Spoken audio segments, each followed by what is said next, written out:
on a landing strip with a lateral slant or within properly aligned oleo struts, the pilot would employ exactly the same technique he would in a crosswind landing. That is, he'd apply downhill or downwing brake and rudder and arc the airplane slightly downhill or downwing.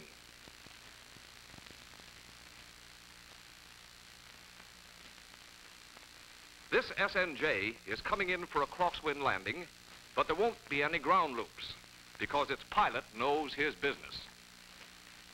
First, he checks his wind direction, and then he makes his plan for approach and landing roll. But even if he had no wind indicator, he could still determine the direction and force of the wind by observing the drift as he flew around the field. On contacting the ground, the pilot, if relaxed, would be able to tell that side forces were operating against the tires. He would do this through his kinesthetic sense, which actually means thinking with the muscles and nerve ends. If his body is thrown to the right, his trained kinesthetic sense tells him immediately how to react. This pilot has sensed the strength of the crosswind and is immediately applying right rudder and right brake. He doesn't have to reason the thing out, for this kinesthetic reaction should be a normal one, developed in normal flying. It's sort of conditioned reflex that dictates your flying technique.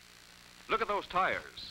Because the pilot is equalizing the pressure by arcing downwind just the right amount, there's absolutely no side forces on them. When the speed has been considerably reduced, the weight of the airplane is mostly on the ground. This gives the pilot the advantage of tail wheel control and permits him to taxi in any direction. Remember, when a crosswind or other agent has set up an unstable condition which is conducive to ground looping, the pilot must eliminate or balance this agent by arcing the plane slightly downwind, downhill, or toward the low wing.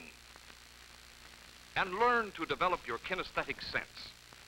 Once on the ground, if you have to think about what you're going to do, it'll probably be too late to do it. But there's no excuse for any flyer to ground loop. It's one accident that can always be avoided.